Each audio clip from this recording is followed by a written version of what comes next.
Hey hi everyone, this is Aman Dwivedi और आज के लेक्चर में हम स्टार्ट कर रहे हैं बेसिकली ग्राफ थ्योरी।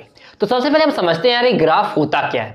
सबसे पहले हम ग्राफ को समझते हैं और ग्राफ के कुछ बेसिक टर्म्स सीखेंगे और उसके बाद कुछ सिंपल मैथमेटिकल ग्राफ देखेंगे। देन उसके बाद हम अपने मोशन इन स्ट्रेट लाइन की ग्राफ पे मूव करेंगे और आज इस लेक्चर्स में हम पूरी आपको ग्राफ की फील देने वाले हैं। ग्राफ बनता कैसे है, ग्राफ बनाने के लिए कैसे अप्रोच करना पड़ता है, ग्राफ की रियल मीनिंग क्या है, इस चीज को समझेंगे। तो यार प्लीज लेक्चर को बिना स्किप किए हुए कंटिन्यू देखिएगा और आज ग्राफ से रिलेटेड आपके सारे डाउट खत्म हो जाने वाले हैं। और ग्राफ ऐसा नहीं है कि आपको सिर्फ मोशन इन स्ट्रेट लाइन में ही मिलेगा, आपको आगे भी वर्क पावर एनर्जी में, इलेक्ट्रोस्टैटिक्स में, इन सारे चैप्टर्स में आपको ग्राफ से सामना होना है। तो आज अगर ग्राफ के कॉन्सेप्ट को क्लियर करके चलोगे तो आई होप कि आगे भी आपको कोई प्रॉब्लम नहीं होने वाली है ग्राफ से रिलेटेड। तो सबसे पहले ग्राफ क्या है? ग्राफ बेसिकली एक डायग्राम है जिसके थ्रू हम किसी दो या दो से ज्यादा चीजों के बीच में रिलेशनशिप को रिप्रेजेंट करते हैं। ग्राफ क्या है? एक टाइप का डायग्राम है जिसके थ्रू हम रिलेशनशिप की दो या दो से ज्यादा चीजों की रिलेशनशिप को रिप्रेजेंट करते हैं। अब वो चीज वेरिएबल्स,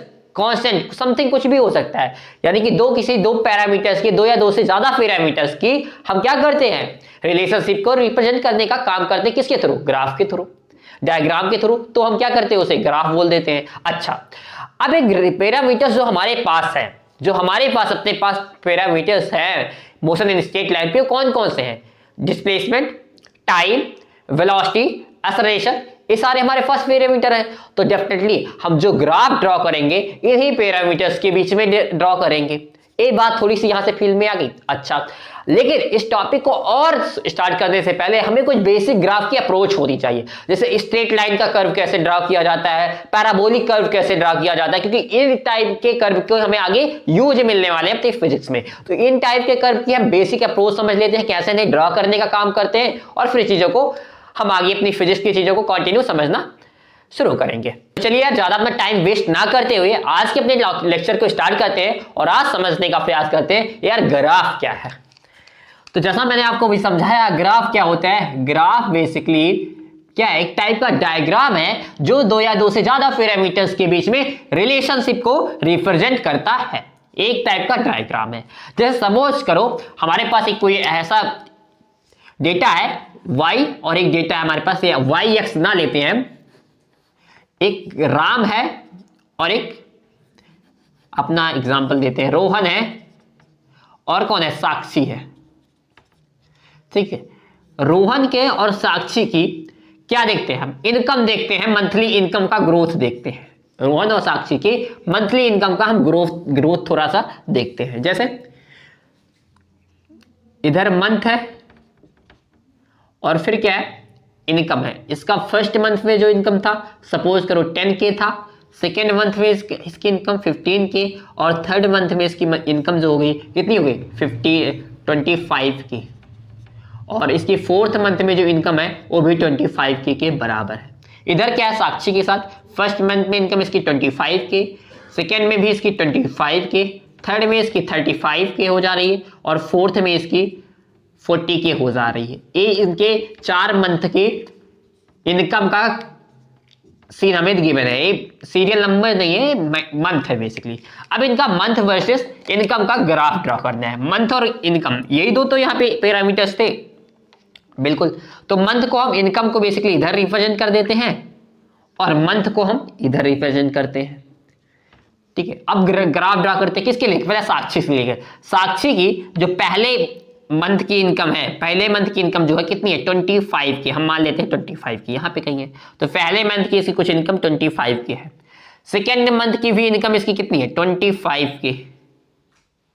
ओहो, दूसरे मंथ में भी इनकी इनकम 25K, मतलब पहले और दूसरे मंथ की इनकम कुछ कांस्टेंट है। ठीक है, उसके बाद क्या है? जब थर्ड मंथ शुरू होता है तब इसकी इनकम क्या होती है? ग्रोथ कर जाती है। कितना पहुंच जाती है? 35K तक पहुंच जाती है। ओह, कहां पहुंच जाती है? थर्ड मंथ में 35K।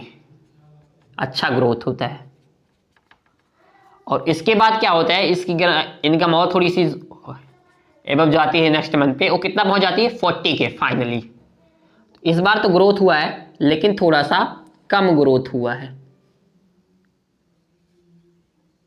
इस बार ग्रोथ तो हुआ है लेकिन थोड़ा सा कम ग्रोथ हुआ है। और अब इनकम कितना हुआ? 40K हुआ। और इनिशियली ग्राफ कुछ ऐसा रहा होगा।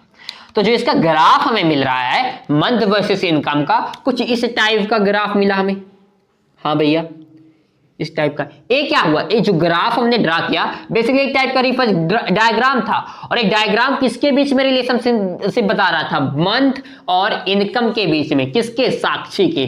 तो इस ग्राफ को हम क्या बोल दें, इस डायग्राम को हम क्या बोल देंगे, ग्राफ, क्योंकि ये क्या किया, दो पैरामीटर, एक मंथ था और एक इनकम था, उसके बीच में रिलेशनशिप शो करने का काम किया। सिमिलरली ये तो हमारी रियल लाइफ की एक एग्जांपल देके आपको समझाया। आप अगर क्रिकेट मैच देखते होंगे तो किसी बैट्समैन का एवरेज दिखाया जाता है, बॉलर्स की इकोनॉमी दिखाई जाती है, कैरियर्स की, तो उसका ग्राफ आप देखेंगे कुछ डेटा में आपको, कुछ वेरिएबल्स में आपको रिप्रेजेंट किए गए होते हैं। तो वो सब क्या है, वो सिंपली एक डायग्राम है, लेकिन वो क्या करते हैं, रिलेशनशिप बताते हैं दो पैरामीटर्स के बीच में। तो उसे हमने क्या बोल दिया, एक स्पेसिफिक नेम दे दिया, जिसका नाम दे दिया ग्राफ। अच्छा, अब मूव करते हैं आज के, अब हमारे थोड़े मैथमेटिकल टर्म में चलते हैं। हम जो अपने मैथ में ग्राफ पढ़ते हैं, सबसे पहले उस ग्राफ पे बात करते हैं, स्ट्रेट लाइन। ये तो ग्राफ आप जानते होंगे। अब भाई स्ट्रेट लाइन, पहले तो हमें ग्राफ ड्रा करने से पहले एक बात जानना पड़ेगा, इसमें पैरामीटर्स कौन है। Straight line parameter in the sense कौन कौन से वेरिएबल्स हैं, ठीक है, वेरिएबल्स कौन सा। अब भाई स्ट्रेट लाइन तुमसे कह दिया, तो बताओ स्ट्रेट लाइन किस, कैसे, इसकी इक्वेशन क्या है, इसकी इक्वेशन क्या है। हमें इक्वेशन पता हो या डेटा पता हो, दो में से एक चीज पता होनी पड़ेगी, या तो उसका पाथ की जो इक्वेशन हो पता हो, या तो डेटा पता हो, तभी हम ग्राफ ड्रा कर सकते हैं, ठीक है। तो हमें जो डेटा दिया, इक्वेशन दिया गया, बोला गया भाई साहब y plus y equals to mx plus c। जनाब जरा ध्यान देना, y क्या है यहाँ पे, एक वेरिएबल है, x क्या है, एक वेरिएबल है, m क्या है, स्लोप है, एक टर्म यहाँ पे आ गया स्लोप, और c क्या है, इंटरसेप्ट है, किस पे, y एक्सिस पे। अच्छा, तो लेकिन हमारे पास एक नया टर्म यहां पे आ गया इस रिलेशन में, स्लोप। अब स्लोप क्या है इसे समझते हैं। तो सबसे पहले आप इतना नोट करो, इसे नोट करते हैं, फिर इस चीज को थोड़ा और डिटेल में डिस्कशन स्टार्ट करते हैं।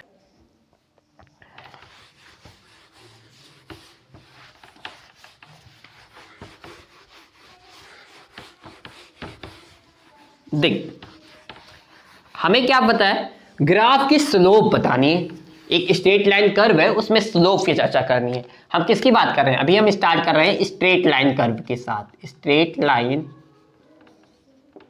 ठीक है। इसमें हम सबसे पहले क्या करेंगे, एक इक्वेशन हमने लिया है y equals to mx plus c, और यहाँ पे हम चर्चा कर रहे हैं स्लोप की, यही तो काम कर रहे हैं। अच्छा, अब स्लोप क्या है, देखो यहाँ पे वेरिएबल्स क्या है, y और x, और हमारे पास कार्टेशियन कोऑर्डिनेट सिस्टम में जनरली स्टैंडर्ड ऐसे ही होता है, वाई एक्स और एक जेड एक्सिस ऐसे परपेंडिकुलर होती है, ठीक है, क्योंकि हमारी इक्वेशन और वाई एक्स में है, तो जेड को हम बना भी नहीं रहे हैं। अब देखते हैं यहाँ पे स्लोप टर्म क्या होती है। स्लोप क्या होती है, बेसिकली किसी भी लाइन पे, जैसे ए लाइन हुई, ए लाइन है, ए लाइन है, ए लाइन है, ये सारी क्या है, लाइन्स है। L1 नाम दे दो, L2 नाम दे दो, L3 नाम दे दो, L4 नाम दे दो। अच्छा भैया, ये सब लाइन है, हाँ डेफिनेटली लाइन है। अब इन्हें बताना है कि भाई स्लोप क्या है। स्लोप ये लाइन कितनी टिल्ड है, मतलब कितनी झुकी हुई है, इसी को हम क्या बोलते हैं, स्लोप कहते हैं। स्लोप क्या है, बेसिकली झुकाव है, किसका, लाइन का। अच्छा, लाइन का झुकाव जो होता है उसे क्या बोलते हैं, स्लोप, जिसे हम रिप्रेजेंट करते हैं m से। अच्छा, और m इक्वल टू क्या होता है, tan थीटा। आप मैथ में पढ़े भी होंगे tan थीटा आता कैसे है, ठीक है, बट क्योंकि हम बहुत डिटेल में चर्चा नहीं कर सकते यार, थोड़ा टाइम का पे ध्यान देना पड़ेगा, तो m equal to tan theta. अब ये थीटा जो होता है हमेशा कहां से लेंगे, पॉजिटिव एक्स एक्सिस से, पॉजिटिव एक्स एक्सिस से, ध्यान देना, एंटी क्लॉकवाइज डायरेक्शन में, एंटी क्लॉकवाइज। थीटा क्या ऐसा रहेगा, पॉजिटिव एक्स एक्सिस से एंटी क्लॉक। अब पॉजिटिव एक्स एक्सिस ए है या ए, तो आप बोलोगे ए है, तो भैया L1 लाइन का स्लोप जो होगा वो कैसे लिया जाएगा, ऐसे लिया जाएगा, और इसका जो स्लोप आएगा सपोज θ1 आ गया। L2 लाइन का कुछ क्या आएगा, θ2, और L3 लाइन का देखना, तो L3 लाइन के लिए हम कैसे लेंगे, थीटा ऐसे कुछ लेंगे, तो ये क्या होगा, θ4। और L5 लाइन का जरा देखना, सॉरी L3 L4 है, L4 के लिए थोड़ा सा स्पेस सही जगह पे नहीं है लाइन, हम अलग जगह पे एक लाइन ड्रा करते हैं, ठीक है, L4 ले लेते हैं। इसका अगर थीटा ड्रा करेंगे तो कुछ हमें थीटा, ये θ3 होगा, सॉरी और ये θ4 आ जाएगा। क्लियर है? अब ये θ1, θ2, θ3, θ4 क्या है? डिफरेंट डिफरेंट लाइन की स्लोप है। और स्लोप कैसे ली गई? स्लोप को हम कैसे मेजर करते हैं? tan थीटा से। और tan थीटा में थीटा कहां से लेते हैं? पॉजिटिव एक्स एक्सिस से एंटी क्लॉकवाइज डायरेक्शन। इस बात को ध्यान में रख लेना। अभी तुम्हें बेसिक लग रहा है, आगे आपके क्वेश्चन इन्हीं सारे कॉन्सेप्ट की वजह से गलत होने वाले, इसलिए मैं इस चीज को तुम्हें पढ़ा रहा हूं। तुझे नॉर्मल मत लेके चलना, सीरियसली पढ़ लेना, आगे चल के आपको हेल्प ही मिलेगी।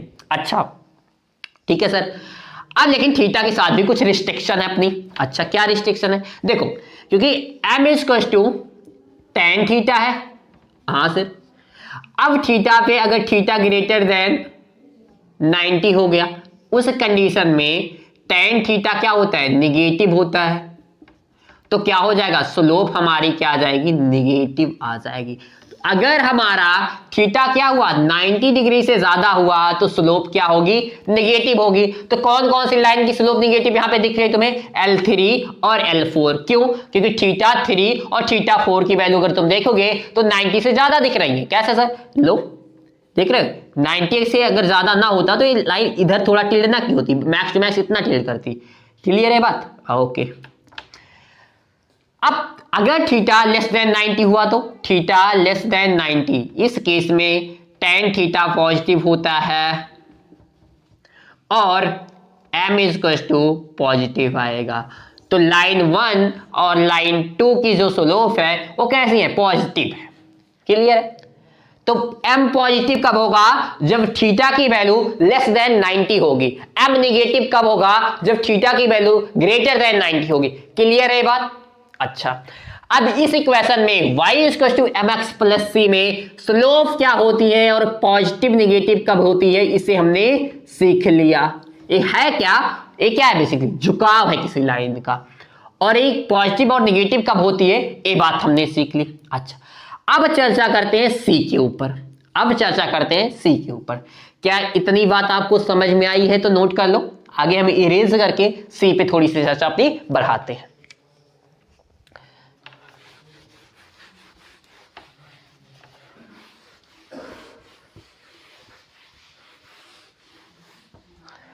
सी क्या होता है जरा देखना। जरा हमें अपनी यही लाइन की इक्वेशन ड्रा कर दी, y equal to mx plus 6, mx plus C. ठीक है, ओके। अब सी पे चर्चा कर लेते हैं पहले। तो देखो,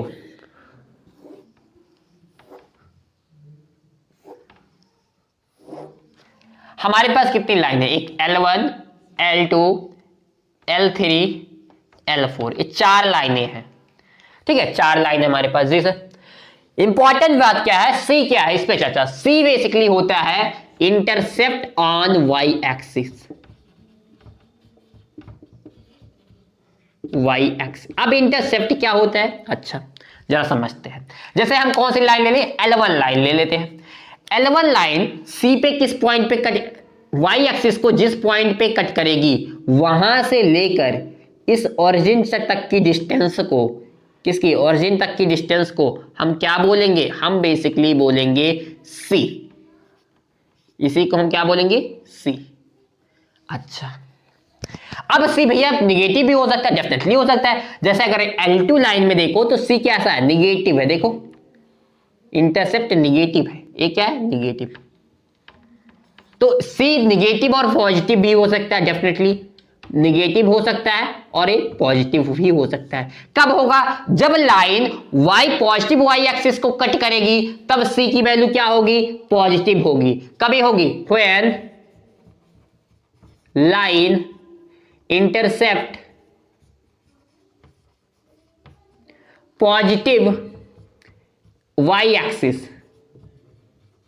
ठीक है, जब लाइन पॉजिटिव y एक्सिस के को कट करेगी तब क्या होगा? सी हमारा पॉजिटिव होगा। और निगेटिव कब होगा? सी व्हेन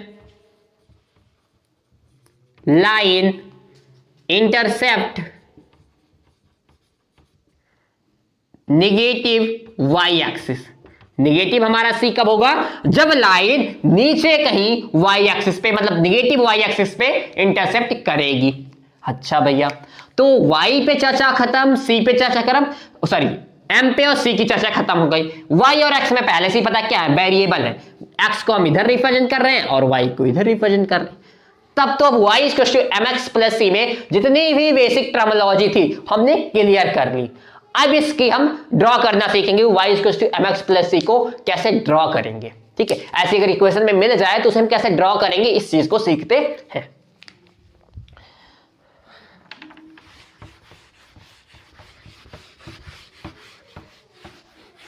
कई लोगों को लग रहा होगा सर एकदम मैथ पढ़ाया जा रहा है। भाई इंपॉर्टेंट है इसलिए मैं पढ़ा रहा हूं। पता नहीं तुम कहां से मैथ पढ़ के आए हो, क्या पढ़ के आए हो, मेरे को नहीं पता। इसलिए तुम्हें आगे चल के, क्योंकि अगर तुम ट्रिग्नोमेट्री सिर्फ इसके लिए पढ़ते हो कि भाई मेरे को बोर्ड में अच्छे मार्क्स लाने, कोई नीड नहीं है इन चीजों की, लेकिन तुम्हें अप्रोच फिजिक्स की बनानी है तो डेफिनेटली यार इसका काफी ज्यादा यूज है। ग्राफ से ऐसा नहीं, ग्राफ तो हर चैप्टर तुम्हें मिलने वाले हैं। ये पहला चैप्टर नहीं जहां तुम ग्राफ का दर्शन कर रहे होंगे, सारे चैप्टर में, आने वाले चैप्टर में आपको ग्राफ के दर्शन होने वाले हैं। और ग्राफ से आप कंफ्यूज ना रहे, ऐसा नहीं वेटेज भी रखेगा, जी मेंस एग्जाम में अच्छा वेटेज रखता है ग्राफ। तो अगर तुम क्लियर करके लेके जाते हो, अप्रोच बना के जाते हो, तो सारे क्वेश्चन में सिर्फ वेरिएबल्स ही तो चेंज होंगे, प्रोसेस तो सिमिलर ही रहता है। ठीक है, कॉन्सेप्ट पता होने चाहिए लेकिन। हाँ ओके, मूव करते हैं, ड्रॉ करना सीखते हैं। हमारे पास एक इक्वेशन है y equal to mx plus c। इसमें क्या क्या समझ में आया भैया, एक y और x में स्ट्रेट लाइन रिलेशन है और वो कैसे चल रहा है, वो चल रहा है इसमें y पॉजिटिव, जो y एक्सिस का इंटरसेप्ट है पॉजिटिव है और स्लोप क्या है, पॉजिटिव है। स्लोप m है जो कि पॉजिटिव है और इंटरसेप्ट y इंटरसेप्ट कैसा है, प्लस c है जो कि पॉजिटिव है।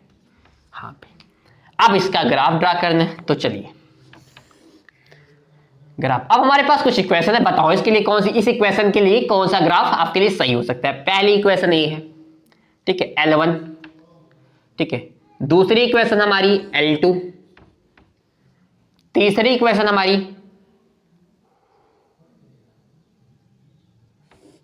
L3।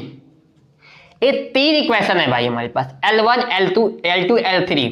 और एक इक्वेशन और ले लेते हैं, कैसे ले ले, ये ले लो L4। हमें बताना है भाई साहब कि कौन सा ग्राफ सही है इस y इक्वल टू mx। हमारे पास क्या है, ऑप्शन है L1, B L2, C L3 और D L4। कौन सी लाइन इस इक्वेशन को y equal to mx plus c को सेटिस्फाई करेगी, या कौन सी लाइन इस इक्वेशन के ग्राफ को रिप्रेजेंट कर रही है, हमें यही बताना है। तो ध्यान क्या देना है हमें, पॉजिटिव स्लोप और इंटरसेप्ट पॉजिटिव। कौन से लाइन पे पास चले, पहले वाले के पास, L1 के पास हम गए। हम इसे कहा क्या भाई तुम्हारी स्लोप पॉजिटिव है, मैंने इससे प्रश्न पूछा तो इसने कहा देख लो मेरा थीटा, तो थीटा में 90 से ऊपर मिला। हम कहे भक्त तेरे से मेरा कोई काम नहीं है। L2 लाइन के पास गए, हमने कहा बोलो क्या तुम y equal to mx plus c को रिप्रेजेंट कर रहा है। एक देखो मेरी स्लोप, मैंने कहा ठीक है तुम्हारी स्लोप चेक करते हैं। स्लोप देखा, हमने कहा वाह भाई स्लोप तो तुम्हारी बढ़िया है, 90 से कम है, मतलब तुम पॉजिटिव हो सकती है तुम्हारी स्लोप m के बराबर डेफिनेटली। इसके बाद हमने कहा बता तुम्हारा इंटरसेप्ट कितना है, कहा चेक कर लो। तो हमने चेक करने जब गए इंटरसेप्ट, तो हमें इंटरसेप्ट इसका a मिला। हमने कहा वाह ये तो पॉजिटिव है, हमें इंटरसेप्ट भी पॉजिटिव मिला और स्लोप भी पॉजिटिव मिली। हमने कहा तू काम का है, क्या है, काम का है। अब क्या हम सबको नहीं चेक करेंगे, देख लेते हैं और सबके पास जाते हैं। L3 के पास गए, इसने कहा स्लोप कितनी है, 90 से ज्यादा, अरे तू बेकार है। इसके पास गए, स्लोप तो इसके पास परफेक्ट थी, बट इसके बाद प्रॉब्लम क्या था, इंटरसेप्ट का लो, तो ये भी बेकार निकला। तो काम का कौन निकला हमारे पास, L2। तो इसके इक्वेशन को सेटिस्फाई कौन कर रहा था, L2। तो अगर हमारे पास y equal to mx plus c की इक्वेशन है, तो हम उसका ग्राफ कैसे ड्रा करते हैं, उसका ग्राफ हम कुछ इस तरीके से ड्रा करते हैं। यहाँ पे देख सकते हैं जो स्लोप है, स्लोप देखो 90 से कम है, थीटा इसका 90 से कम है इस ग्राफ का, इसका मतलब इसकी स्लोप जो m है वो पॉजिटिव होगी। और इंटरसेप्ट देखो पॉजिटिव y एक्सिस पे है, मतलब c इसका पॉजिटिव होगा। ठीक है, स्लोप कुछ m equal to tan theta, clear है। और एक इसको रिप्रेजेंट कर रहा है स्ट्रेट लाइन को। अच्छा, एक दूसरी इसी इक्वेशन में दूसरा काम हम करते हैं, y equal to minus mx plus c। अब क्या किया, हमने स्लोप को खराब कर दिया, स्लोप को कहा तो निगेटिव बन जा, और हमने इंटरसेप्ट को पॉजिटिव रहने दिया। बताओ अब स्लोप को निगेटिव रखना है, इंटरसेप्ट पॉजिटिव करना है, तो क्या एक ए सही है, डेफिनेटली ए हमारा एकदम ग्राफ करेक्ट है। इसमें कोई प्रॉब्लम नहीं है। ये लाइन जो है y equal to mx plus minus mx plus c को रिप्रेजेंट, कैसे देखो इसका थीटा देखो 90 से बड़ा, इसका इंटरसेप्ट देखो y इंटरसेप्ट a है जो कि पॉजिटिव है, तो a किसको रिप्रेजेंट कर रहा है y equal to minus mx plus c को। और ऐसे ग्राफ ड्रा किए जा सकते हैं।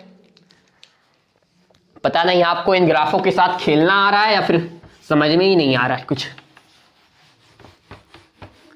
भाई अगर तुम इनके साथ खेलना सीख गए ना तो तुम्हारे लिए बहुत आसान है चैप्टर, और अगर खेलना नहीं सीख पाओगे तो बहुत मुश्किलें हैं आपके जीवन में। y equal to mx plus c हो गया, y equal to minus mx plus c हो गया। अब हम क्या करते हैं, एक इक्वेशन लेते हैं y equal to minus mx minus c। Minus mx minus c मतलब इसकी स्लोप भी नेगेटिव रखनी है और इंटरसेप्ट भी नेगेटिव रखना है। दैट मीन हमें क्या करना होगा, कुछ इस तरीके का। अब देखो यहाँ पे इंटरसेप्ट c वाला नेगेटिव, अच्छा, और स्लोप क्योंकि थीटा ज्यादा है 90 से तो स्लोप नेगेटिव ही होगी, तो किसे रिप्रेजेंट करेगा y equal to minus mx minus c को। अच्छा, एक अगला ग्राफ देखें, एक अगला ग्राफ इसमें कैसे बना सकते हैं, y equal to mx minus c के साथ, y equal to mx minus c के साथ, मतलब स्लोप हमें पॉजिटिव रखनी है लेकिन इंटरसेप्ट नेगेटिव रखना है। तो ग्राफ कैसे ड्रा किया जा सकता है, जैसे है देखो, एक अलग ड्रा करके बता देता।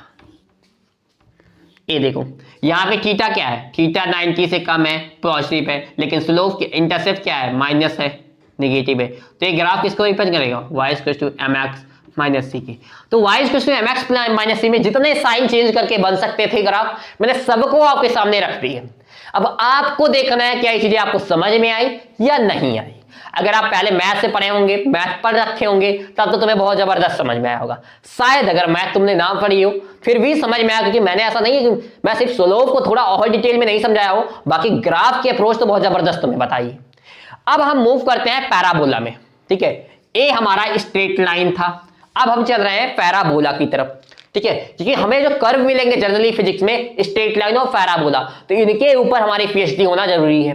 कि अगर इन पे पीएचडी नहीं है तो फिर क्या मतलब है आगे चीजों को। हम XT graph, VT graph, AT graph draw करते रहे क्योंकि हमें कुछ समझ आ ही नहीं रहा, रट रट के ड्रा करना सीख ले, नहीं, हमें अप्रोच लेके जाना है क्योंकि काम आएगा अप्रोच हमारी। तो चलिए होप यार आप इसे नोट कर लिए होंगे, हम इरेज कर देते हैं सर, अगर नहीं किए हो तो वीडियो पॉज करो और नोट कर लो।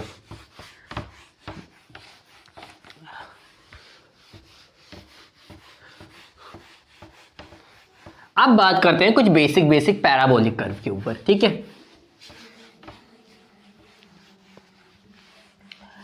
अब देखो पैराबोलिक कर्व पहले से तुम्हें कुछ भी नहीं पता यार, तो क्योंकि पैराबोला एक चैप्टर है तुम्हारे मैथ में और मैं इतना जल्दी से पढ़ा नहीं सकता हूं कि पूरा तुम्हें पैराबोला ही समझा दूं। तो अगर तुमने फिर बताया, अगर चीजें पहले पढ़ रखी है, तुम सीक्वेंस में मैथ पढ़ रहे हो जिसके थ्रू तुम्हारी पूरी जेई की अच्छी प्रिपरेशन है, क्योंकि कभी कभी तुम मैथ ऐसा पढ़ते हो कि लगता है मैथ और फिजिक्स का तुम अलग अलग एग्जाम की प्रिपरेशन कर रहे हो, जबकि तुम्हें जेई के लिए थोड़ा सा सीक्वेंस अच्छा रखना चाहिए ताकि इस चैप्टर के साथ तुम मैथ फिजिक्स में भी चीजें अच्छे से समझ पाओ। जैसे तुम्हें पैराबोला 11-12 का टॉपिक होता है बेसिकली, उस चीज को तुम्हें पहले पढ़ना चाहिए। स्ट्रेट लाइन, डिफरेंशिएशन, इन चीजों को तुम्हें पहले पढ़ना चाहिए, क्योंकि तुम जो बेसिक मैकेनिक्स पढ़ते हो अच्छा यूज मिलता है डिफरेंशिएशन कर्व का, और तुमने इसे पढ़ ही नहीं रखा है तो इससे तुम्हारा अप्रोच खराब होता है। और जो 11 के अलजेब्रा का पोर्शन है इसे तुम चाहो थोड़ा सा डिले करके भी पढ़ सकते हो। बेसिकली मैं पढ़ाता हूं तो ऐसे ही पढ़ाता हूं, बाकी आपकी अपनी अप्रोच है। ओके चलो मूव करते हैं पैराबोला के ऊपर। पैराबोला पैराबोला में हमारे पास एक इक्वेशन है y square equal to kx। ध्यान देना इस इक्वेशन को, थोड़ा समझना। यहाँ पे एक जो ग्राफ होगा वो बेसिकली कैसा होगा, पैराबोलिक ग्राफ होगा। कैसा होगा, पैराबोलिक। अब पैराबोलिक बहुत टाइप के ग्राफ बन सकते हैं, तो ग्राफ एग्जैक्टली कुछ कैसा होगा उस चीज को समझने का प्रयास करते हैं। तो देखिए हमारा k क्या है, पॉजिटिव है, और एक ग्राफ जो y equal to kx square parabolic होगा वो किसके सिमेट्रिक होगा, y इक्वल टू kx में x एक्सिस के, जो k के साथ मल्टीप्लाई में जो वेरिएबल होगा उसी एक्सिस के। तो मतलब यहाँ पे कौन सा है, x एक्सिस। अब x एक्सिस दो हो सकती है, एक पॉजिटिव एक नेगेटिव, कौन सा होगा वो डिफाइन करेगा a। के की वैल्यू, अगर के की वैल्यू पॉजिटिव है तो जो हमारा ग्राफ होगा y स्क्वायर के एक्स का, वो पॉजिटिव एक्स एक्सिस के सिमेट्रिक होगा। तो यहाँ पे के की वैल्यू कैसी थी, पॉजिटिव है, तो ए एक्स के सिमेट्रिक होगा, लेकिन कौन से एक्स के, पॉजिटिव एक्स के।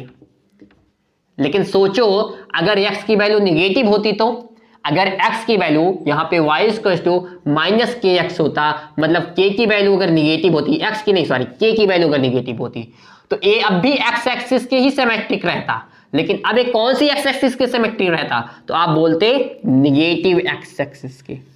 कौन सी, निगेटिव। एक इसकी इक्वेशन है y स्क्वायर माइनस के एक्स।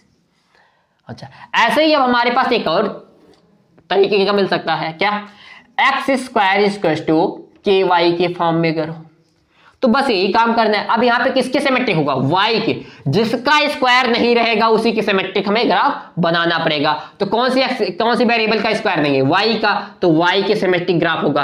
अब के की वैल्यू कैसी है, पॉजिटिव, तो मतलब ये कैसे होगा, पॉजिटिव वाई एक्सिस के सिमेट्रिक होगा। तो ये ग्राफ कुछ ऐसा बनेगा, वाई स्क्वायर के एक्स। और सोचो अगर यही वाई स्क्वायर माइनस के एक्स होता, इसके सॉरी भाई एक्स स्क्वायर माइनस के वाई होता, इस केस में क्या करते हम, माइनस वाई एक्सिस के सिमेट्रिक ग्राफ को ड्रा करते।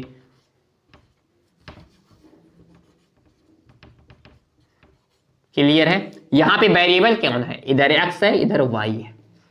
मे बी कि आपको ये चीजें समझ में आई होंगी, पहले से पढ़ के रखे होगे यार तो तुम्हें बहुत बेहतर समझ में आई होगी, बट अगर पहले से पढ़ के नहीं रखे हो तो शायद तुम्हें सोच रहे हो कि कैसे कैसे ड्रा किया गया है। तो सेकेंड डिग्री इक्वेशन होती है पैराबोला की, अब इसे पाथ ट्रेस करना, ये सब चीजें तुम्हें मैथ में सिखाई जाती है। अब कई लोग मैथ में पैराबोला सुने ही नहीं होंगे, ठीक है, तो नहीं सुने तो थोड़ा दिक्कत तो होगी, बट उतना मैं पढ़ा दे रहा हूँ, अगर इतनी बात भी तुम्हें समझ में आ गई ना, सफिशिएंट है फिजिक्स के लिए। कोई फंसाना चाहेगा तो अलग बात है, ठीक है, बट जनरली तुम्हारे क्वेश्चन इतने सारे हो जाएंगे। बाकी यार अप्रोच तभी अच्छी बनती है जब हर एक बात की अच्छी फील मिल सके। अगर सबकी अच्छी फील नहीं मिलेगी तो नो यार, अप्रोच अच्छी बन जाए ये जरूरी नहीं है, बट फिर भी कह रहा हूं स्ट्रगल करना हमारे हाथ में, हमें बस वही करना चाहिए।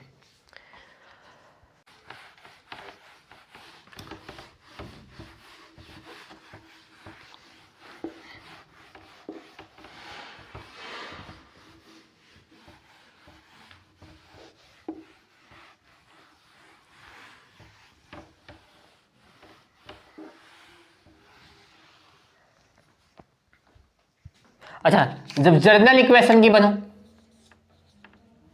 जर्नल इक्वेशन आप पैराबोला की बनो, जैसे क्या हो सकता है, y equal to A X square plus B X plus C.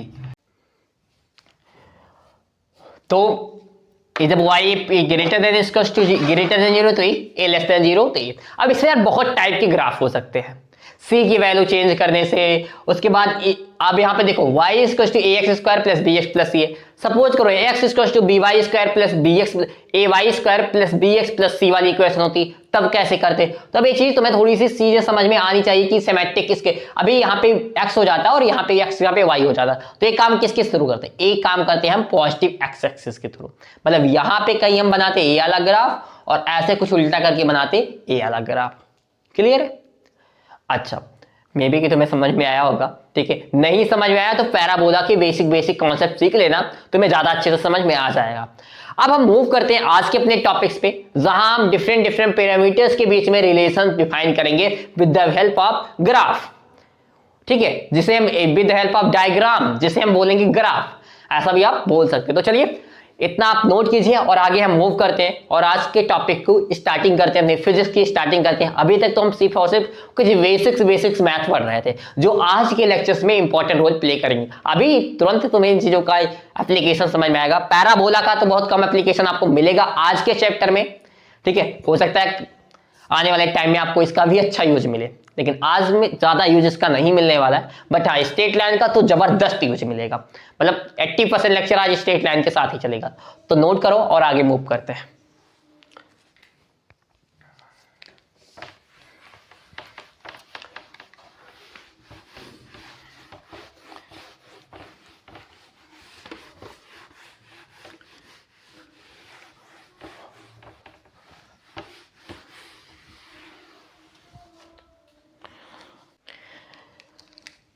तो यार हमने बताया था आपको ग्राफ की स्टार्टिंग में ही आपको बताया था कि जो हमारा ग्राफ होता है वो क्या करता है, वो बेसिकली रिलेशंस बताते हैं कितनी कितनी पैरामीटर में। हमारे पास पैरामीटर्स बहुत सारे थे, डिस्प्लेसमेंट, टाइम, वेलोसिटी, एक्सेलरेशन।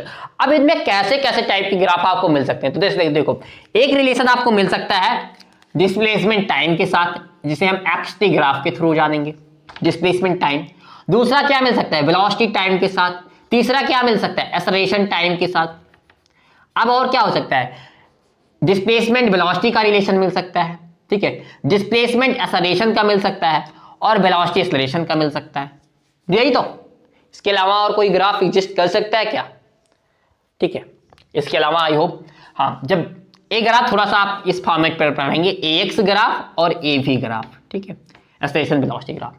ये हमारे पास 6 टाइप के ग्राफ होंगे, ठीक है, कितने टाइप के, ये 6 टाइप के हमारे पास ग्राफ होंगे। जनरली जो हमारे एग्जाम में, चाहे कॉम्पिटिटिव एग्जाम, जेईई मेंस तक की मैं बात कर रहा हूं, जनरली आपके क्वेश्चन इन 3 से ही पूछे जाते हैं। कभी कभार जब क्वेश्चन थोड़ा अच्छा करना होता है तो इन ग्राफ का भी यूज ले लेते हैं। तो ऐसा नहीं है इन्हें नहीं सीखेंगे, इन्हें थोड़ा कम सीखेंगे और इनकी जबरदस्त प्रैक्टिस करने वाले हैं। XT, VT, AT बहुत जबरदस्त। लेकिन ये समझो, ग्राफ में हमें क्या चीज मिलती थी, ग्राफ में हमें स्लोप मिलता था, और दूसरी चीज क्या मिलती, इंटरसेप्ट नहीं। ग्राफ में स्लोप एक चीज मिलती थी और हमें एक एरिया मिलता था। एरिया, ग्राफ कुछ एरिया कवर करता था, उसकी भी अपनी अपनी मीनिंग होती है। कुछ कर्व में एरिया हमें कोई स्पेसिफिक डेटा नहीं देता है, कुछ कर्व में एरिया हमें कोई स्पेसिफिक डेटा प्रोवाइड नहीं करता है, लेकिन कुछ रिलेशनशिप में आपको एरिया भी अच्छा डेटा प्रोवाइड करता है, एक स्टैंडर्ड डेटा प्रोवाइड करता है, मतलब एरिया भी काम कर रहता है। लेकिन हमें ग्राफ जब ड्रॉ करते हैं तो उनमें 2 चीजें मिलती है, एक स्लोप और दूसरा एरिया। तो स्लोप, अब इन सारे कर्व में स्लोप क्या देगा और एरिया क्या देगी, इसकी हम थोड़ी सी चर्चा कर लेते हैं। जैसे बात करते हैं XT ग्राफ में, तो XT ग्राफ की अगर बात करते हो तो इसमें स्लोप क्या होगी, स्लोप भैया होगी इसमें dx/dt, dx/dt। अच्छा भैया, इसमें स्लोप dx/dt होगी, डेफिनेटली dx/dt होगी। और इस dx/dt हमने क्या पढ़ा था, वेलोसिटी। तो यहां पे क्या मिला, हमें स्लोप से वेलोसिटी मिली। अच्छा, और एरिया x इंटू टी, ये क्या होता है, कोई एरिया, ये कोई स्पेशल स्टैंडर्ड डेटा नहीं है, कुछ नहीं, ठीक है, XT कुछ डेटा है नो। दूसरा हमारा VT ग्राफ है, ठीक है, VT में क्या है, VT की स्लोप क्या हमें देती है, dv/dt एक्सेलरेशन, और VT का एरिया क्या देता है, v इंटू टी, और ये हमें देता है चेंज इन डिस्प्लेसमेंट और स्पीड, डिस्टेंस कैसे देता है वक्त के साथ आप समझोगे, लेकिन अभी इतना जानोगे, चेंज इन डिस्प्लेसमेंट देता है। और AT ग्राफ का एरिया, AT ग्राफ का स्लोप जो होता है हमें क्या देखता है, dA/dt। क्या होता है, dA/dt बेसिकली कोई स्टैंडर्ड टर्म नहीं है, चेंजिंग एक्सेलरेशन। लेकिन जरा ध्यान से सोचो क्या हो सकता है। जैसे आप बस पे चल रहे हो, आपकी बस एक्सेलरेट कर रही है, आपकी वेलोसिटी बढ़ रही हो बस की, ठीक है, कोई आपको प्रॉब्लम महसूस होती है नहीं। लेकिन सपोज करो आपकी बस चलते चलते टकरा जाए, मतलब उसकी अचानक एक्सेलरेशन में कमी आ जाए, अचानक से एक्सेलरेशन में टकराएगी, डायरेक्ट उसका एक्सेलरेशन कम हो जाएगा। उस केस में आपको क्या लगता है, झटका महसूस होता है, जर्क, जिसे हम क्या बोलते हैं, जर्क। तो चेंज इन एक्सेलरेशन क्या हमें देता है, जर्क, लेकिन कोई ये स्टैंडर्ड टर्म नहीं है। और इसके एरिया जो देता है हमें, A इंटू टी, ये हमें चेंज इन वेलोसिटी देता है। तो अच्छा ये बताओ, इन तीनों कर्व में कौन सा कर्व हमें था जो ज्यादा, जिसका एरिया भी हमें कुछ प्रोवाइड कर रहा था और स्लोप भी कुछ प्रोवाइड कर रही है, वो VT कर्व है। VT कर्व एक ऐसा कर्व है जिसका एरिया भी हमें कुछ प्रोवाइड करता है और उसका स्लोप भी हमें कुछ प्रोवाइड करता है। तो अगर हमें क्वेश्चन को ग्राफिकल अप्रोच से सॉल्व करना है तो हमें ध्यान देना चाहिए कि हमें VT कर्व ड्रा करने की कोशिश करनी चाहिए, क्योंकि VT कर्व का एरिया हमें क्या दे देगा, VT कर्व का एरिया हमें चेंज इन डिस्प्लेसमेंट या डिस्टेंस दे देगा और उसकी स्लोप हमें एक्सेलरेशन दे देगी। तो हमें ज्यादा पैरामीटर्स मिल जाएंगे, किसके थ्रू, VT कर्व थ्रू। तो अगर हमें कोई ऐसा क्वेश्चन मिलता है, जैसे आगे आपको मिलेंगे, जिन्हें आपको ग्राफिकल अप्रोच से सॉल्व करना हो, तो हम कौन सा कर्व ड्रॉ करने की कोशिश करेंगे? VT कर्व ड्रॉ करने की कोशिश करेंगे। अब एक एक करके डिफरेंट केसेस के लिए इनकी ग्राफ ड्रॉ करना सीखते हैं। उसके बाद हम रीडिंग्स ऑफ ग्राफ पे चर्चा करेंगे, मतलब ग्राफ को हमें रीड कैसा करना चाहिए इस पे भी चर्चा करेंगे। क्योंकि ग्राफ अगर ड्रॉ, जैसे आपके पास डेटा है तब आप ग्राफ ड्रॉ कर ले जा रहे हैं, अच्छी बात है। मान लो आपको ग्राफ दिया है तो उसे रीड तो कर पा रहे हैं, ये ग्राफ क्या हमें बताना चाह रहा है, ये बात समझ पा रहे हैं, ये भी एक अपने आप में लॉजिक है। तो ग्राफ को ड्रॉ करना और ग्राफ को समझना, मतलब ग्राफ को ड्रॉ करना और ग्राफ को रीड करना, दो अलग टॉपिक पॉइंट है। और इन दोनों को अगर अच्छी क्लियरिटी लेके जाओगे इस चैप्टर में, इसके अलावा और कुछ नहीं है। ओके, तो चलिए इतना नोट कीजिए, फिर आगे हम मूव करते हैं। तो यार आप इसे नोट कर लिए होंगे, अगर नहीं किए हैं तो वीडियो पॉज करके यार नोट करो।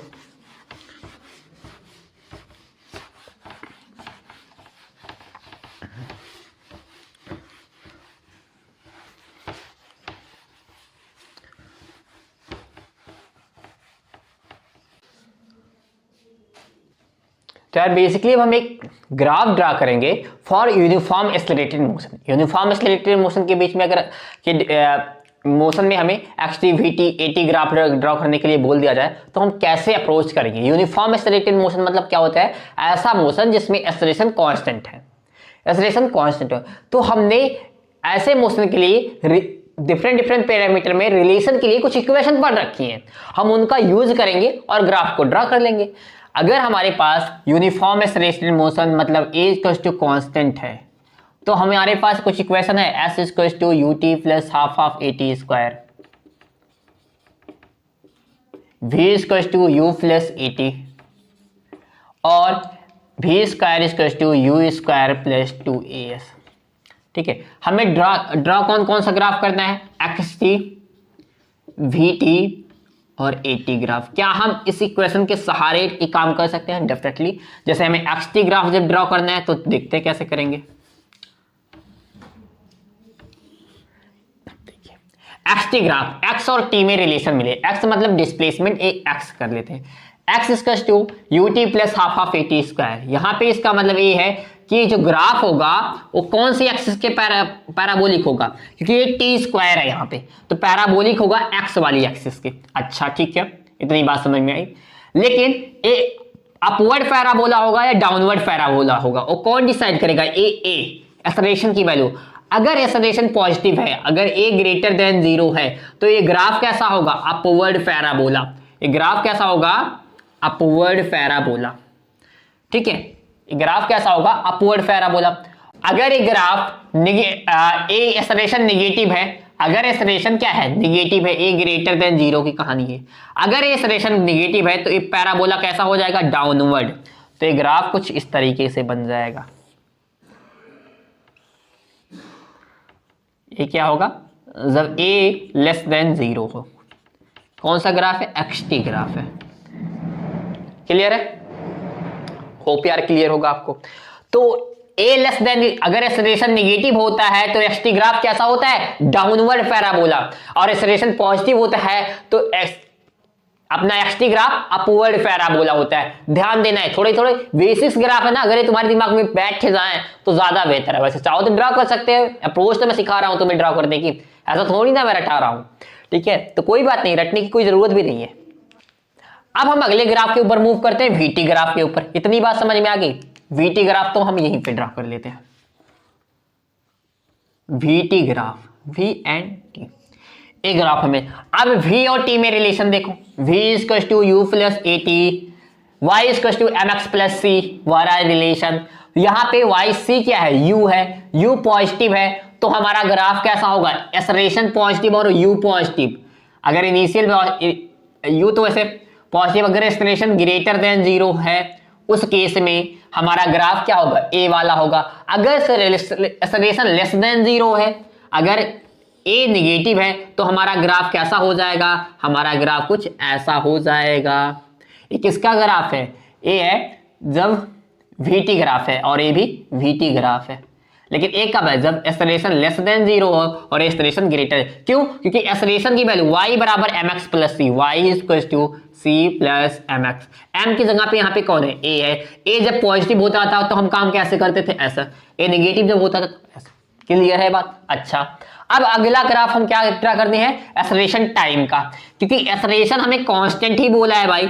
एक्सेलरेशन क्या है, कांस्टेंट है, दैट्स मीन वो टाइम के साथ चेंज ही नहीं हो रहा है, मतलब अगर एक्सेलरेशन कुछ समथिंग अल्फा है तो वही रहेगा, ठीक है। 80 ग्राफ अपना ऐसा ड्रा हो जाएगा। क्लियर है? मैंने सारे graph xt, vt, at graph आपको ड्रा करके सिखा दिया। Important word, uniform accelerated motion में जो हमारा xt ग्राफ होता है वो पैराबोलिक होता है, अपवर्ड पैराबोला होगा अगर एक्सेलरेशन की वैल्यू पॉजिटिव होगी, और डाउनवर्ड पैराबोला होगा जब एक्सेलरेशन की वैल्यू नेगेटिव होगी। क्लियर है बात? कोई डाउट इसमें? होप यार आपको डाउट नहीं होने चाहिए, इसीलिए मैं शुरुआत में इतना स्ट्रेट लाइन और पैराबोला आपको पढ़ा के आया हूं। अब ऐसा भी नहीं मैं पूरा चैप्टर पढ़ा सकता था, लेकिन जितनी मैं पढ़ा सकता था, जितना मेरे को टाइम दे सकता था आपको, उतना मैंने पैराबोला स्ट्रेट लाइन पे दिया है। शायद मुझे नहीं लगता इससे ज्यादा कोई फिजिक्स का टीचर तुम्हें स्ट्रेट लाइन और पैराबोला पे पढ़ता होगा, बट मैंने उतनी चीजें तुम्हें सिखाई है जितना मेरे को आगे यूज करनी है। ओके, आगे मूव करें, नोट करो इसे। अब हम डिफरेंट केसेस के लिए डिफरेंट टाइप की ग्राफ ड्रॉ करेंगे। सबसे पहले हम xt ग्राफ पे चर्चा करते हैं, ठीक है। ये तो किसके लिए हुआ, यूनिफॉर्म एक्सेलरेटेड मोशन के लिए हुआ ग्राफ। हमने तीनों ग्राफ ड्रॉ करके देख लिए।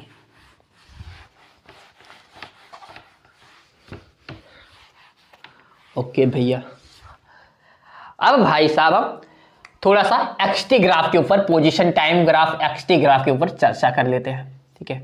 देखो भाई, xt ग्राफ की जो स्लोप है क्या देती है हमें, वेलोसिटी देती है।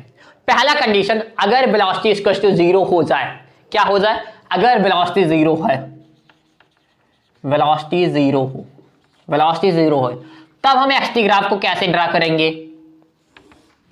वेलोसिटी 0 है मतलब dx बाई dt की वैल्यू 0 है, dx बाई dt की वैल्यू 0 है। वेलोसिटी यही तो होता है, dx बाई dt क्या होता है, xt ग्राफ का स्लोप होता है। स्लोप 0 रखनी है, स्लोप 0 रखनी है। अच्छा भैया, स्लोप ग्राफ की 0 रखनी है, ठीक है। अच्छा, स्लोप कब 0 होगी, tan 0 पे की वैल्यू 0 होगी, मतलब जब m थीटा इक्वल टू क्या हो जाए, 0 डिग्री, मतलब लाइन क्या हो, जो हमारा ग्राफ हो वो t वाली एक्सिस के पैरेलल हो। यहां से बात समझ में आई। दूसरी बात, यहां से मैं भी समझ सकते हैं, अगर dx बाई dt 0 हुआ, एक तो ऐसा तरीका है थीटा इक्वल टू 0 हो, इसका मतलब स्लोप क्या हो, 0 हो। स्लोप 0 कब हो सकती है, जब हमारा टाइम के एक्सिस के पैरेलल हो, लाइन t के पैरेलल हो, t वाली एक्सिस के। दूसरा अप्रोच क्या हो सकता है, अगर dx बाई dt 0 हुआ है, इसका मतलब x क्या रहा होगा, कांस्टेंट, मतलब x टाइम के साथ चेंज नहीं कर रहा है। तो इस ग्राफ में देखो x टाइम के साथ नहीं चेंज हो रहा है। t1 टाइम पे अगर इसका डिस्प्लेसमेंट को समथिंग x0 है, तो t2 टाइम पे भी इसका x0 है। क्लियर है? अच्छा, दूसरा ग्राफ इसी में ड्रा करें, जब हमारे पास क्या हो, यूनिफॉर्म वेलोसिटी हो, मतलब वेलोसिटी क्या हो, कांस्टेंट हो। वेलोसिटी क्या हो, कांस्टेंट हो। वेलोसिटी कांस्टेंट गिवन हो, तब हम कैसे xt ग्राफ ड्रॉ करेंगे। वेलोसिटी कांस्टेंट मतलब जानते हो, dx by dt equal to constant. Velocity constant मतलब dx by dt equal to constant, ठीक है। dx by dt equal to constant मतलब tan theta equal to constant. tan theta equal to constant मतलब θ1 equal to θ2 equal to θ2, मतलब slope क्या है, same होनी चाहिए ग्राफ की, कहीं चेंज नहीं होनी चाहिए स्लोप। इसका सेंस क्या हुआ, xt ग्राफ कुछ ऐसा होगा। एक ग्राफ देखो, यहाँ पे वेलोसिटी कांस्टेंट भी है, क्या है, वेलोसिटी कांस्टेंट भी है और डिस्प्लेसमेंट भी हो रहा है, xt ग्राफ। अब देखो किसी भी पॉइंट पे जाओ, dx बाई थीटा निकालो, θ1 सॉरी θ2 θ3, किसी भी पॉइंट पे जाके निकाल लो, हर जगह θ1 इक्वल टू θ1 2 इक्वल टू θ3 पाओगे। क्लियर है? ये हमारा जब वेलोसिटी कांस्टेंट है तब की बात कर ली, ठीक है। अब बात करते हैं जब वेलोसिटी इंक्रीजिंग हो, वेलोसिटी इंक्रीजिंग हो,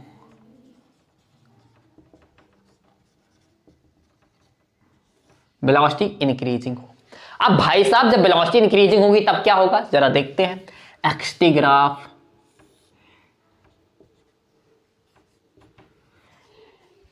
मतलब वेलोसिटी इंक्रीजिंग का सेंस क्या होता है, dx बाई dt की वैल्यू क्या हो रही, इंक्रीज कर रही है। मतलब θ1 थीटा ग्रेटर देन थीटा, मतलब थीटा की वैल्यू इंक्रीजिंग है।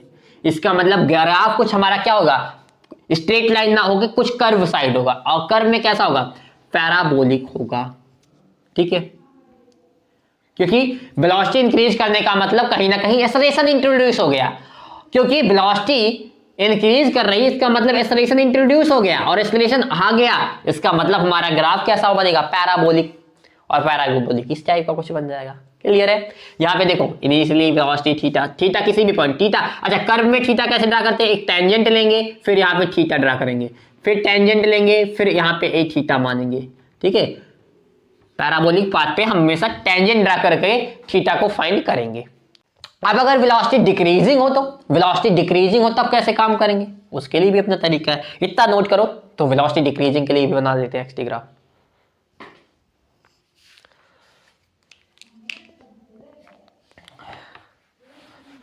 चलो, अब जब वेलोसिटी डिक्रीजिंग हो,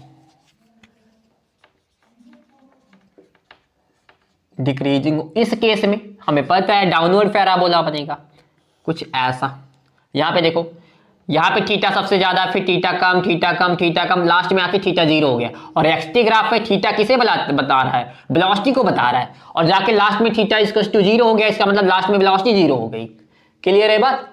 तो घटते घटते वेलोसिटी इस ग्राफ में कम हो जा रही है। इसमें कैसे भाई, देखो a tangent a angle a theta, a tangent a angle a theta, a tangent a theta, इसे पे थीटा, θ1 θ2 θ3, इसमें सबसे बड़ा θ1 फिर θ2 फिर θ3, मतलब थीटा घटते जा रहा है।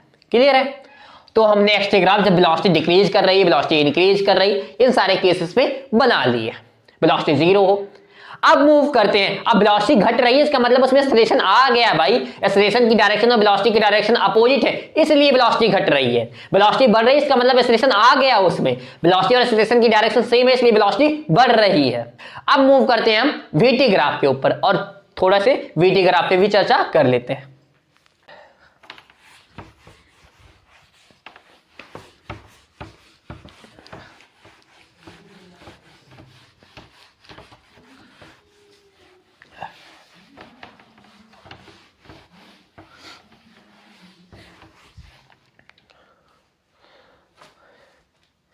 वीटी ग्राफ पे चलते हैं। वीटी ग्राफ, अच्छा वीटी ग्राफ जब एक्सेलरेशन जीरो हो तो क्या होगा, मतलब dv by D T equal to zero है, क्योंकि dv बाई डी टी ही एक्सेलरेशन होता है। इसका मतलब कैसा होगा ग्राफ, कुछ ऐसा होगा एटी ग्राफ। कब, जब एक्सेलरेशन जीरो हो। अच्छा जब एक्सेलरेशन इंक्रीज कर रहा हो तो,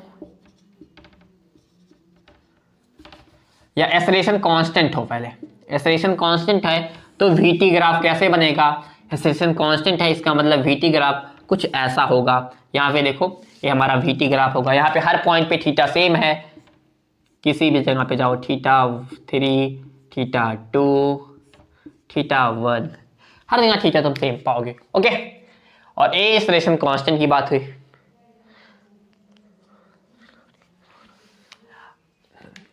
अब देखो यहाँ पे एक बात और थी, ए एक्सेलरेशन कैसा था, पॉजिटिव था। कैसे पॉजिटिव था भैया, ये बता रहा, क्योंकि देखो यहाँ पे थीटा की वैल्यू आपकी लेस देन 90 भी थी, इसका मतलब क्या था, एक्सेलरेशन पॉजिटिव था। सपोज करो अगर एक्सेलरेशन नेगेटिव होता, अगर एक्सेलरेशन नेगेटिव होता तब ये ग्राफ कैसे बनता, तब ये जो ग्राफ होता है हमारा वो कुछ ऐसा बनता, कुछ ऐसा बनता। किसका, एटी ग्राफ। एटी ग्राफ अपना कुछ इतना देख लो, इसकी क्या है, थीटा की value constant constant constant, theta की वैल्यू चेंज नहीं हो रही। लेकिन एक बात है, यहाँ पे थीटा जो है ग्रेटर देन 90 है, और अगर थीटा ग्रेटर देन 90 होगा उस केस में हमारा एक्सेलरेशन क्या होगा, निगेटिव होगा।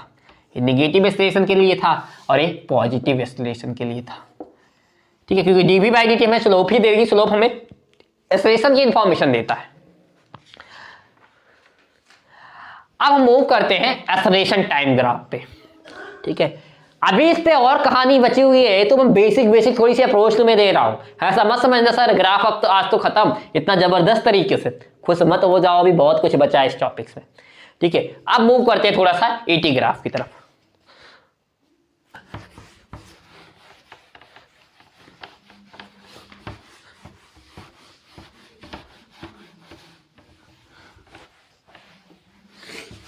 कौन सा ग्राफ? 80 graph, 80 graph. अच्छा, a इक्वल टू 0 है तो 80 ग्राफ कैसा बनेगा? कुछ भी ले लो यार, 80 ग्राफ मतलब इसी पे लाइन पे। अगर a इक्वल टू कॉन्स्टेंट है उस केस में 80 ग्राफ कैसा बनेगा? 80 कुछ ऐसा बनेगा। अगर a कॉन्स्टेंटली a पॉजिटिव है और इंक्रीजिंग है तब जो हमारा ग्राफ बनेगा मतलब dA बाई dt, उस केस में हमारा dA बाई dt मतलब rate of change const increasing है तो हमारा क्या होगा? ग्राफ कुछ ऐसा होगा, पॉजिटिव है क्योंकि एक्सलेशन।